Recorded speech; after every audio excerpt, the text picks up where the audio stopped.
Hello, and welcome to another episode of the Football is Fixable Alright podcast. As usual, I'm James and I'm joined by Grumpy Cess. Hi Cess. Alright. And Chirpy Dan. How are you, Dan? Hello! That was too It was quite too much, chirpy, isn't wasn't it? Yes, well, thank you. Hello. Yeah. How are you? I said chirpy, not overexcited. I did sound like Mickey Mouse for a minute, didn't I? You A did. little bit, yeah. Mickey Mouse is quite chirpy. Oh yeah, that's he a is, bit yeah, bad. actually, yeah. Yes, right. I'm well. You're well, excellent. Yeah. Well, here we are after another Premier League game week. We've had some cracking results, which we don't know yet because we're recording this on Saturday. But Sunday's results will be cracking, won't they? Yeah, but Sunday's the unimportant one. We've had great games on Saturday. We have, yep. Yeah. Unimportant. Arsenal, Liverpool. Oh. Yeah. We had the important ones like doesn't matter. Everton, Wolves. Yeah. Great game, yeah. Good six-pointer down there at the bottom, yep. Mhm. And, I think you're fine. We are fifth. oh, yeah, that's true, Yeah. yeah. It's just the typical, the big teams at the top again. You've got Chelsea, Arsenal, Liverpool, City, I think, and Everton. And in the Everton, top yeah. five. Oh, yeah. Yeah, very much so. Yeah. And talking about six-pointers, Man United played Burnley Yes. on the weekend, and we're going to be Yeah. talking about Man United today, so Oh, yeah, great result there, Dan. Well done. yeah. Can't wait. Great. Really looking forward to this. I said chirpy. Oh, Meant to be yeah. chirpy. Woo. But first, before we get into all that, I have an off the post.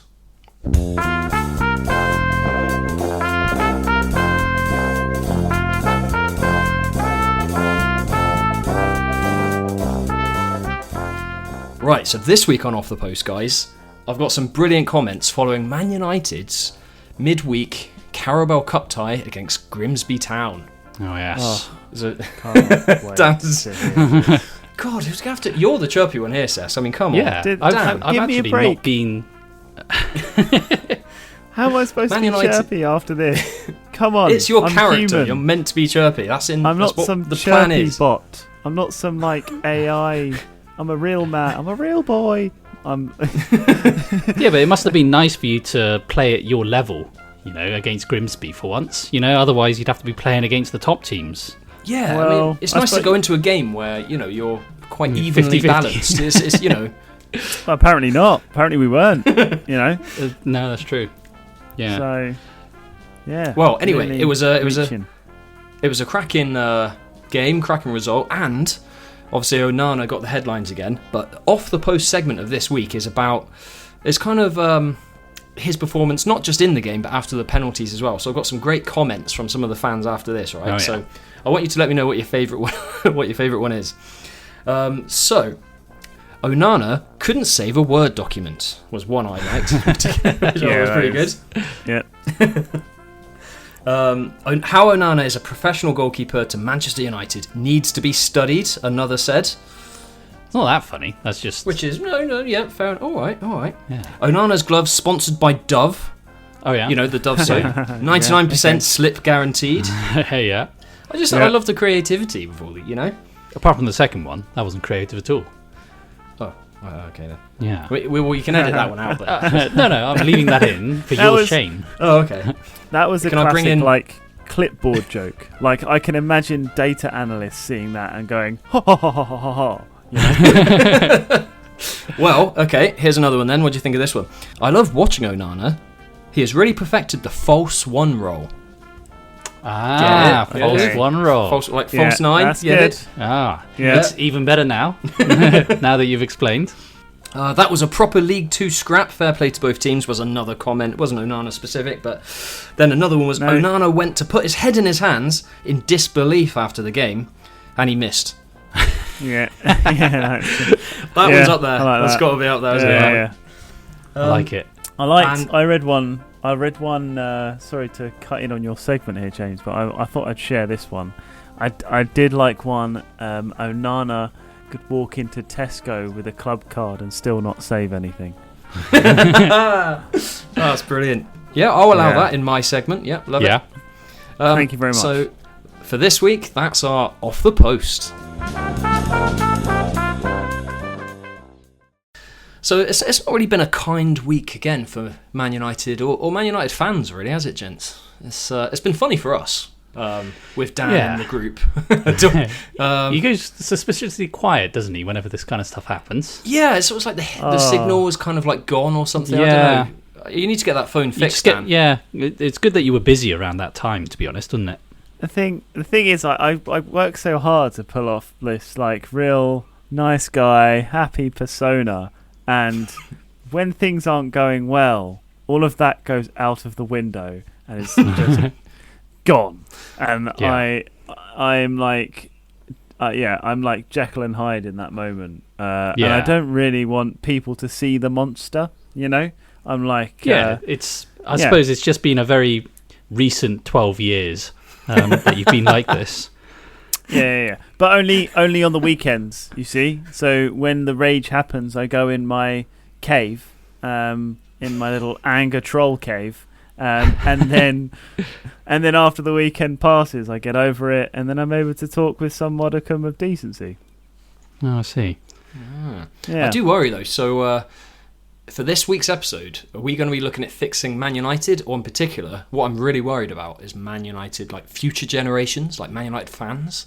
It's fair to say that Man United, we probably better put them down. If they were an animal, then we would have euthanized it a long time ago.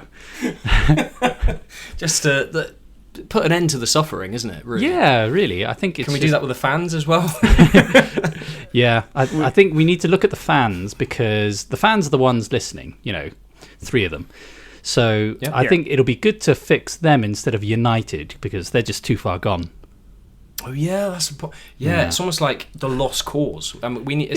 It's not good for anyone's health, is it? Really? No. So, all right then. So in this week's episode, we're fixing future Man United fans. Right. So, first of all, then, guys, I mean, what are the problems that the future generation of Man United fans are facing? What are we going to do? How do we address the fix if we don't know what the problem is? I think when it comes to big clubs, they draw in their fan base from winning, don't they? So as soon as they start winning, all of a sudden you start seeing people wearing their shirts. When we were at school, all of a sudden there were suddenly Chelsea fans everywhere. Just around the sort of time that Abramovich took over Chelsea. They spent loads of money. Very strange, wasn't it? As soon as they started winning. Must be a coincidence. Yeah, maybe they just didn't have any shirts before. And I don't know, maybe they were fans but no one knew about it. Yeah, exactly. And same with the City fans. Around 2012-ish time, all of a sudden there were a lot of City fans. Yeah, I can't remember seeing too many Man City fans when we were at school kind of ages. No, I don't remember anyone in our year at school. I don't know if this is a good example, guys, because I still haven't seen that many Man City fans. There's definitely not many Etihad anyway, is there? No, but this is the problem. At least they're actually gaining fans. I would imagine they are gaining fans at a higher rate than United are at the moment, because United have now gone 12 years without really competing for the title. I know you came second once and third once and stuff, but you were actually nowhere near first, even when you were second. So I think now that I can't really imagine anyone like at school going, hey, United ended 15th last season. Maybe they're my club. Although in saying that, actually, I think I supported Everton when they were about 15th. So I was going to say. Well, I do actually have a few, I've got stats here that actually show in 2023, Manchester United still had the largest fan base, according to a certain media outlet. So Man United with 29% are the most followed. So in terms of, they had the highest percentage of followship out of all the... But what does that mean? What's the percentage? Is that 29% of all football fans? I think it's Premier League. How's the way that it's Did you say on Statista? Followship. Is fellowship a word? Followship. There was a movie about that with a ring. Yeah, I was going to say. That's it. Is there 9 of us now? There's only 3 of us. Where's everyone else? So 6% of followship said, I don't actually follow any of these teams. So this is Statista, the stats company. So they produce well-regarded, kind of accepted So 6% of Premiership football fans don't follow a Premiership team. Apparently, don't follow any of these teams. Yeah, so this was 2023. So it's got Luton Town in... Sheffield United in there. It's like those people that answer a questionnaire and put "I don't know" on there. Why did you waste my time? Yeah. So United are 29%, Liverpool 27%, Arsenal 23rd. So that's the top three. Man City are 19%. Whereas if you look 10 years before that, 15 years before that, I doubt it would have been 19% Man City fans. So 29, 27, 23 and 19, Yep. that I feel as though that's taken up the vast majority of the fans there. Does that mean like the remaining...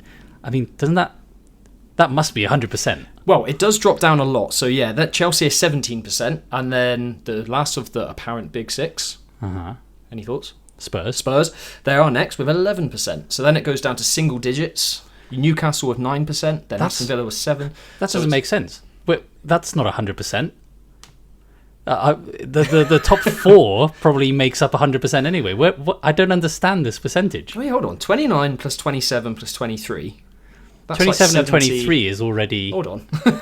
Yeah. Well, then loads of clubs are on 4%, 3% and 2%. So this is statistics. I think I know what's happened here. This sounds a lot like Man City maths. So just take out the Man City percentage and it will probably equate to the 100%. I think they've just put a number in there and claimed. Yeah, that's true. That's very true. It's probably just loads of bots that they've put together to be followers, you know.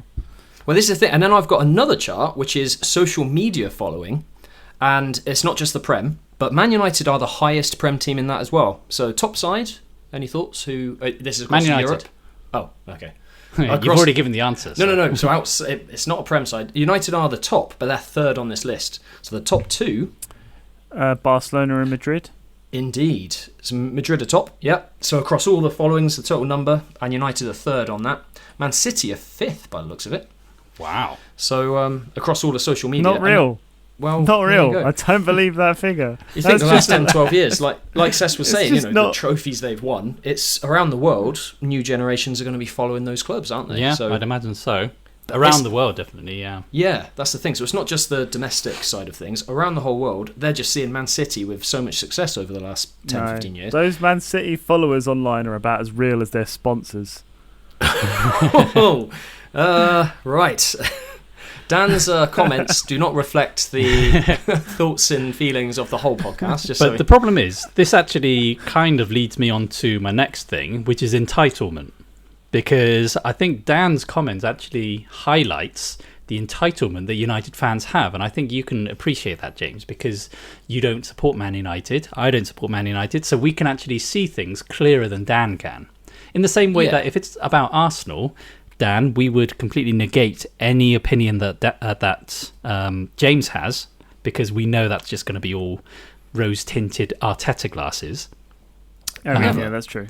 Yeah, unless obviously we talk about Everton, in which case you can take my opinion into account, because I'm the least biased football fan in the world. So unbiased. I think we could barely class you as a fan, but we accept it. And well, that's why we hired Cess on the podcast, Dan, isn't it? If we, hired me, we're trying to present a podcast that offers that point of view that so many other media outlets and podcasts can't do. So credit to you, Cess. Yeah, thank you. And I quickly rose in ascension in the podcast. Now I don't know what's the highest. God. you're the podcast god, apparently. Yeah. Okay. But the entitlement. So it's been, 12 years without the Premier League? 12, 13 years? Something like that. And sorry, have we just come out of your God complex to say that I'm an entitled fan? Are we just skip over that? Yes, Dan. Would you really speak to God like that? I find that a bit... peasant. Yeah, a little bit sacrilegious there, but I'll let that go. Oh, no, okay, let's go back to me being the entitled one. Fine. Yeah, there we go. It's been... I know the Premier League isn't the only trophy. I know it's one of many, and a lot of people see that as the most important, but then United have won other trophies. The FA Cup, League Cup as well, I think. You've won the Europa, wasn't it? Europa, So I know that you have been relatively successful, very successful, if you think about the number of trophies you've won in those 12 years compared to most of the other teams. To be honest, I mean, compared to Arsenal as well. I'm not saying that Arsenal are worse, but in terms of like success, trophy success in those 12 years, I think Arsenal might have had 1 or 2 trophies. That's about it. Yeah, well, I remember around 5 years ago or so that I heard Paul Scholes said to Arsenal, when Arsenal won a few FA Cups, it's sort of near the end of the Wenger era, he won a couple of FA Cups, and then Arteta won an FA Cup in his first year and stuff, and he said, well, Arsenal have really become a cup team. That's really what United has become now, isn't it? Slowly, yeah. The league, realistically, isn't something they're fighting for, so they almost prioritise the cups.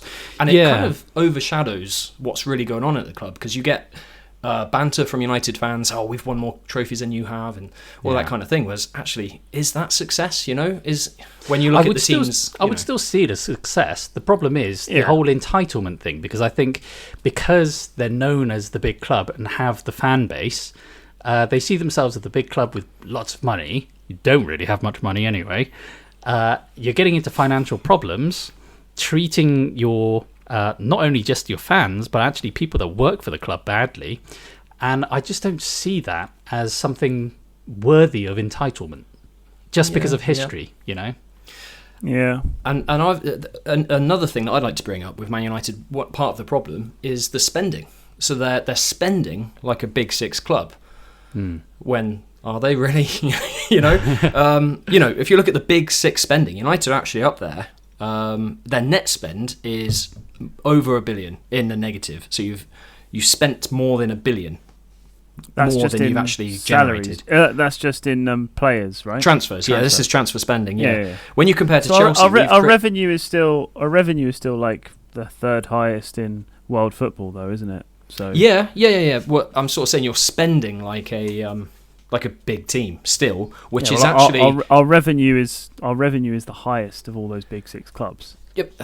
So far.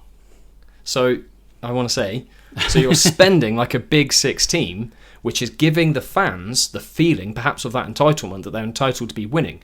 All you're doing is torturing the fans by making them have hope and belief that they're going to win something. So they need to give up, is what you're saying. So they need to stop spending so much money because they're misleading fans. all fans and hope and belief they're going to win something. That's part of it, isn't it? Have you've you had James? hope and belief that you'd win a trophy for a while, But most clubs don't spend more than $1 billion than they're earning from their transfers and things. So that's spending such a vast amount of money. That's more than any of the other Big Six sides. Chelsea minus 836 net spend.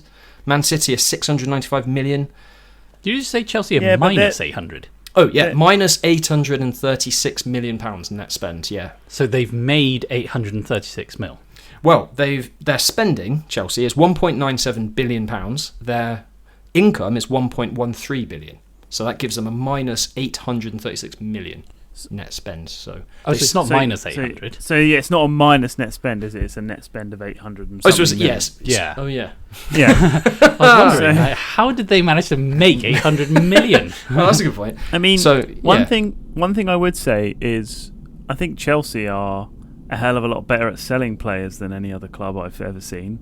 They are. Yeah. And that helps their net spend, doesn't it? I mean, it's hard really just to go on those figures to tell a story of like what's being spent or whatever. I mean, we've spent a lot of money, but on a lot of absolute rubbish. Really. I don't know. I don't know. I don't think it's necessarily that entitled. I don't know if Man United fans are that entitled. I don't know because a lot of the United fans I speak to have accepted where we are. I mean, I said to you guys, even before all of this, like these last couple of weeks, I said I wanted top 8. I don't think that's entitled. I think that's for a team that came 15th and showed no signs of improvement. I'd say that's pretty entitled. I'm sorry, Dan. Just look at his face. I'm just sort of thinking then. So as more and more time goes by, fans that experienced when we were growing up, Fergie and all of the trophies. We were saying the other day, Dan, weren't we, that you experienced the most successful period really in the club's history. Yeah, it's very fortunate. Very fortunate. It's a privilege, and I said, I'm not under any illusions. I know as an Arsenal fan, there is a privilege there that we can spend more than most clubs can. We're fighting. We've been in the Prem the whole time. And, I'm fortunate in that sense as well. But the idea that because United are where they are and the performances that they've been putting up over the last few years, there's more and more time going by where fans aren't seeing real quality. So what is the real problem here? It's a difficult watch. Yeah. What happens? So the young kids coming up now. So if you think like primary school age, early secondary school, are they going to be likely to not be Man United fans now. Yeah, You know what I mean? like young kids nowadays, I tend to see City, Chelsea, Liverpool, and Arsenal shirts. Yeah, I see it at college. I see a lot of those as well. Yeah. That seems to be the main ones. Yeah, United shirts. I still see United shirts, but they tend to be older people, not the younger generation. Which has like a future like prospect. I mean, I just think that's at risk now. I'd hope in 10 years' time, there's going to be.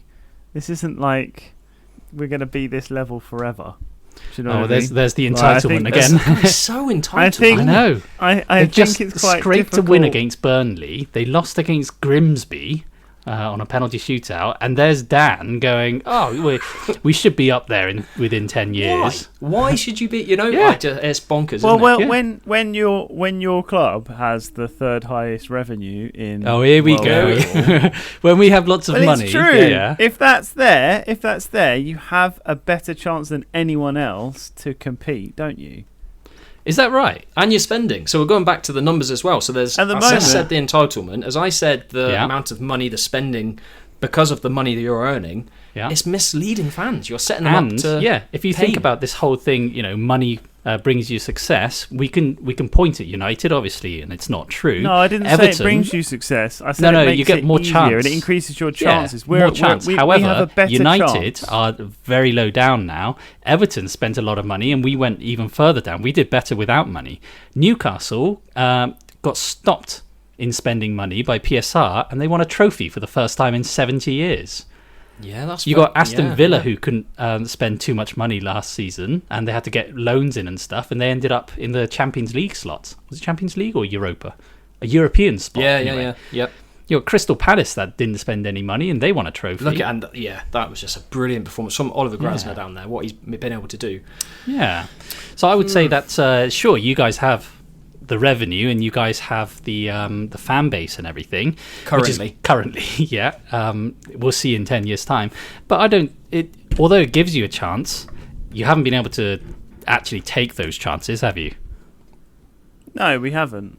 We haven't currently, but it's not to say we won't in the future. I just think stick with there's Amarim. Every chance. Yeah. I don't know about that. I don't know about that. I'm not saying we're going to be there anytime soon. But I don't see why within the next 10 years there's not a possibility we could compete again. Oh no, there's a possibility. Yeah, absolutely. But I would say there's just as much possibility for most other teams without the need for the third highest revenue in the world to get it. Well, there we are. Before this gets before fists start flying in the studio, I think it's time we take a break there. And why don't we get one of Coops' halftime head scratchers on the go, shall we? Let's do it.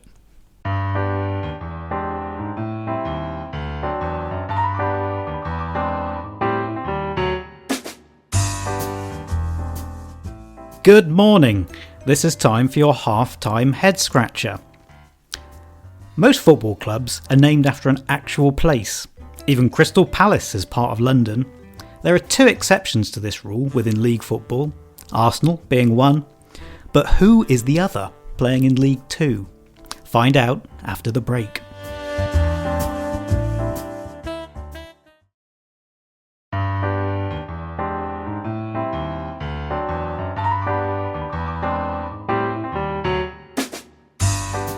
Hello again.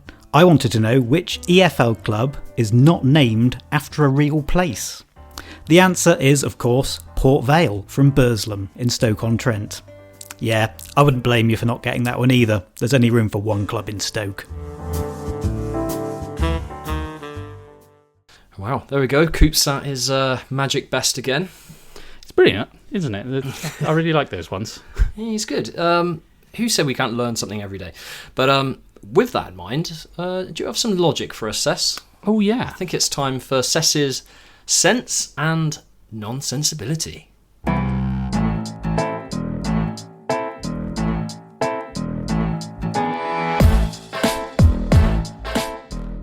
Today, I'd like to talk about the definition of a cup. Now, a cup is a trophy, as we all know. We just know it as a trophy. We say a cup, we know it's a trophy. However, we also know it's a cup competition. That's a knockout competition. Now, the cup itself is not a cup. It's more like a vase, maybe a goblet, maybe a chalice. It's never really a cup, is it? You can't have a massive Champions League cup of tea. So when we look at a cup competition, like say the Champions League, which isn't a league, it's a cup, it's quite confusing. Now, the teams that play in the Champions League Cup, they're all from other leagues, like the Premier League, which is a league, but it fights for a cup. And don't get me started about the League Cup, because the League Cup is played by the professional leagues for a cup, and it doesn't include non-leagues, even though they are leagues. Instead of the FA Cup, non-leagues fight for the FA Trophy, which is a cup. So to conclude, a cup is a trophy and a competition, so not a league, but the Champions League is a cup. And the League Cup isn't a league, and it's not played by non-leagues, which are leagues, and don't play in the FA Cup, but do enter the FA Trophy, which is a cup. And that is my sense and non-sensibility. Thank you so much for clearing that one up. That was amazing. So clear. Yeah. Yeah. Do you want me to go over that again? I think I got it. Yeah. Although I will say, did you know, guys, that isn't there an FA Vase trophy as well? So there is actually a vase. You mentioned podcasts being vases. Yeah. There is, I think it's for non-leagues, isn't it? Like non-league teams. It's an FA vase. Well, I think, yeah. It's nice. It's nice that they give them their flowers. Yeah. Hey, I like it. Hey. Moving on. It's for the non-leagues, isn't it? Which is the National League, which is just as national as the other leagues. Look, you've said this last week. That was last week's sense and nonsensibility, whatever it is. Yeah. So, yes, you're right. I agree with you, but you can't keep getting angry, Seth. Stop being so grumpy about everything. I just need to change it all. Get it off your chest. You did that last week. Right. I think it's time for some fixes, guys. We can't leave these future prospective Man United fans waiting. You know, if they're thinking about what team do I support, we need to save them. Yeah, I've got an idea, guys. You remember when Cantona drop kicked a fan? Yeah. Oh yeah, pure magic. Yeah, well, I mean that got the. I'm not saying that the club was small before that, but that kind of got everyone talking about United and Cantona. Yeah, and then Cantona could sit there and talk about seagulls. And that was a big thing. Yeah. Maybe you need a character like that. Nowadays, it's just, I don't know, any of the United players, you could say that Bruno gets in a strop, and then you could talk about that. Maybe Garnacho, people say he gets in a strop, and Rashford, he's not trying enough. But that's not actually proper characters. I feel like you need a character to drop kick a fan like Cantona. I was just going to say, are you suggesting that you want players to jump into the fans and cause trouble? I mean, for the sake of prospective United fans, maybe. Yeah. I think, wow. Well, we've got the kit back. So I don't know if you've seen our third kit this year is a homage to the black kit that Eric Cantona wore in the drop kick incident. Oh, wow. So the kit is there. The scene is set. You just need a nutter to do it. And to be honest... I don't know if Cunha is that far off that kind of character. That's true. Yeah, you could see it, couldn't you? Yeah, it's a shame he got injured, I suppose, because then he could have really drop kicked. He can drop kick someone from the stands and with his injury. Yeah, you know, that's true. It can be. Yeah. You know, I'm sure it'll be fine. Just don't ask Onana to do it, because he'll probably miss. That's a good one. Yeah. Yep. Good job. I just feel like, as someone who, you know, I work with young people, I try and help inspire them to greatness, and, you know, there's obviously an element of safeguarding. You have to look after and help the future prospects of young people. Wow, you really made yourself sound like a teacher there. So, with that in mind, I just think we need careers guidance, but in football. So, for young fans, they need to have like a careers officer, careers advisor, like they would have at school. Right, yeah. To help them make a pathway for their future. So instead of their educational pathway, it's their football pathway as a fan. I feel like this is James's step one in world domination. He just wants to build an army of Arsenal fans. Yeah, I was going to say, because that sounds great, but then you'd need people like me to be working there. Otherwise, if you're going to be telling people, so this is the kind of thing that you need to support, maybe some beginning of the alphabet, a team beginning with A. Do you like red? Yeah. What about guns? Do you like old-fashioned cannons? Yeah. It's just gonna got another Arsenal fan. I don't know where that came from. I don't know where they go. No, honestly. So careers advisors have to be completely unbiased. They're not there to sell courses or anything like that. That's actually part of their job. So in sport, this would have to be someone completely unbiased. So as part of my fix, I do nominate USES to... Excellent. You're going to be busy, I'm afraid. But yeah, for all prospective football fans. All prospective football fans. By the time, I think maybe, what age do you think? I mean, 6-year-olds, 7-year-olds? From 6 and up, probably, So, So you're going to have to see every 6-year-old until we find someone else who has no bias. You'll have to do that role on your own, I'm afraid. What we're going to find is every generation, you're just going to be like, why is it that there's an even number of football fans all across the country? And that would be amazing for football, wouldn't it? That would be amazing. Every club will have the equal...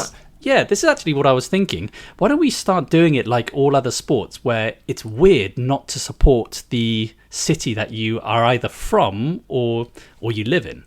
So in rugby, for example, we would find it very weird to support any other team than Bath, because Bath is where we're from. Oh, yeah. Yeah, and that's the same with any other team in rugby. But in football, you can live anywhere and support any team, which... Yeah. This is something we did address, like what makes a real fan, didn't we, last season? Do go and listen to that, by the way, folks. That was a great episode. But football is kind of on such a crazy scale, isn't it? It's such the most watched sport in the world, isn't it? And if you can only support your local team, what about all the fans across the world that support English sides? They love the Prem. Across the world, I'm fine with, but I just find it weird that a guy from Bath supports a London team, and a guy from London supports a Manchester team. Yeah, and a guy from Japan supports Everton. Yeah. That's the only one that makes sense. Obviously, because you liked the colour blue. Yeah, of course. Well, there is that, but I mean, Japan are not that great at football, hence Everton. I see, so you can... Oh, okay, that makes sense. Well, in my defence, growing up... actually, no, I can't. No, this is no defence. No. Did you? Were you about to say United were winning everything, so I just thought I'd support them? No, I was going to say that my local team is Crystal Palace, and they were not a Premier League team at the time, so I couldn't watch Premier League football. But you're right. I also... if you don't support a Premier League team, you're not allowed. That 6% that James talked about earlier don't actually exist. No, absolutely not. No. I think it's fair to want to support a Premier League side, but there are definitely more local options to me than Manchester United, so that's why I kind of barreled out of that one. But what Cesc could do in his criteria, just to help him out, because of the vast sums of 6-year-olds, 7-year-olds, that kind of thing. So if you say 6-year-olds, Cesc is going to have, his work cut out. So you could use Premier League sides. So if they want to tick a box on their form before the meeting to say, I want to support a Premier League side, you can evenly allocate to different Premier League sides for them. Yeah. There you go. I like that. I suppose I'll have to keep doing the thing. I'll see what the 6-year-olds are like, and if a 6-year-old is really horrible, nasty, narcissistic, self-aggrandizing kind of character, then I can say, well, you're obviously a Chelsea fan. Awesome. Oh, okay. Oh, so you actually a bit like the hat in Hogwarts. What's it in Harry Potter? The sorting hat. Exactly, hat. Yeah. So you're like a real-life version of the sorting hat for football. Yeah, pretty much. Well, I do think now that you mentioned Crystal Palace, Dan, I've often thought Crystal Palace is... Everyone has heard Crystal Palace so much that no one realises how amazing a Crystal Palace would be. Surely they should have... their stadium should have been that. A palace made of crystal. Cesc, we can't fix everything at once. That is a brilliant suggestion, but we're going to have to save that. That'll be another time. Yeah. Future potential Crystal Palace stadiums. I'm sure even Crystal Palace fans would have listened to this and gone, oh yeah, we are called Crystal Palace. Wow. We've really, missed the boat on that one, haven't we? Yeah. It's a bit late now, but but we'll fix that one in future, no doubt. Any fixes from you, Dan, or do we need to fix current Man United fans? No fixes per se for future ones, but I just want to bring up, I just feel a slight bit of neglect here from my supposed friends. I'm going through a tough time. Yep. What about current United fans? What about us? Oh, You know? yeah. We need help. They have been. We've kind of neglected them. Haven't we? We have. We have, but then again, when you have a virus that goes around and you're looking for a vaccine, Yeah. there are inevitably casualties before the vaccine. Oh, right. Yeah. So I kind of... Yeah. So, sorry, Dan. Yeah, I just kind of feel like it's a bit too late. On that, I know that is a serious note, but on another serious note. Serious note? Yeah. I wasn't being serious about that. Well, I do. I just looked in your eyes. You look serious. Am I suddenly terminal? Like, Yeah. my gosh. Think of Not all the got years. long. All right, we're getting old, right? When we've referenced when we were back at school, everyone supported United. There were so many Man United fans. They experienced more success than almost any other football fan possibly ever would experience. You might say Man City fans are going through a similar kind of period or have done over the last 10 years. Yeah. But United, under that Fergie era, especially from the beginning of the Premier League time, experienced so much success. Yeah. Maybe now's just the time for it to balance off and they need to, experience more real-life football like most fans. Real life football. Yeah. Wow. Most teams will not win trophies. Only one team can win a league every season. Only one team can win the FA Cup. And United have won so much of them. Maybe it's time that they go through a couple of decades of not doing anything. So that's true, yeah. See how it feels to be an Everton fan, basically, is what you're saying? Yeah, like Everton fans, over the last couple of decades. Yeah. So what we're saying really is current Man United fans have made their bed. They need to accept their fate. Yeah. Well, there we are. Another one fixed, guys. Well done. I think it's time for some fantasy football chat, isn't it? Shall we get on to John's juicy tips? Juicy. I want your tips to fix me, John. John's juicy tips. Alright, finally the transfer window is shut, so we can stop talking about Isak and start talking FBL. And what I've noticed from the first 3 game weeks is that 4 of the top 5 highest scoring players in the game are defenders. So it might be time to start investing in defence. My defensive pick this week is Lacroix for Crystal Palace. He's racked up 37 defensive contributions in his first 3 games, and Palace have Sunderland and West Ham up next. In midfield is the ex-Bristol City shot monster Antoine Semenyo for Bournemouth. They don't play any of last year's top 4 until game week 10, and Antoine has the most shots of any player in the league so far. And up front is a hot blonde Norwegian. Yes, it's that man Erling Haaland for Man City. He has a whopping 3.9 XG from his first 3 games, which is more than 10 times that of Mo Salah. So it's time to sack off Salah and have a Haaland instead. Juicy. Thanks very much, John. As always, God, his tips are always on fire, aren't they? So let's have a look at our podcast league table for this week. Interesting. I have to say, top of the league for last week. So after Monday Night Football, we had Oliver Trivette with Bacco the Netto. Top the league last weekend. Which one's the name? Well, Oliver Trivette's the name. Okay. I mean, it sounds just as crazy, to be honest. Oliver What? Trivette. I don't know. He sounds like some sort of musketeer. I could have said Trevitt, but I just thought Trivette sounded, Oh, I see. Oliver. Yeah, well done, Oliver. Brilliant. You're top of the league. Currently looking at it. Obviously, the weekend's not over yet, but he's not top now. We've had a change around. But we'll announce that in next week's episode after we've had all of the fixtures from this weekend. So if you'd like to join our league, you can show off your ball knowledge. Then you can join with the entry code SD4GZV and see if you've got what it takes to win the Footballers Fixable Alright Premier League. Which is not a cup. It's a league.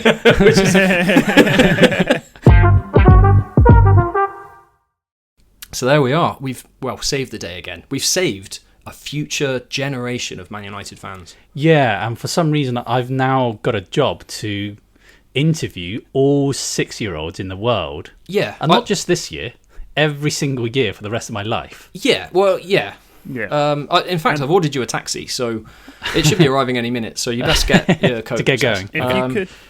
If you could work on your best sorting hat impression as well, I would like a real grandeur announcement for every single person that you decide. So I expect, West Ham. Exactly. Liverpool. Yes. Exactly. There we go. So you got to work on Precisely. that. Enthusiasm. So your Yeah. grumpy persona needs to be I parked. just need to sound more like Mark Pugach, don't I? Yes, Yeah. exactly. John's Yeah. juicy Oh, yeah. tips. Here we go. Sorry. that Don't was forget that your grumpy persona may scare the children, so just try and be a bit nicer.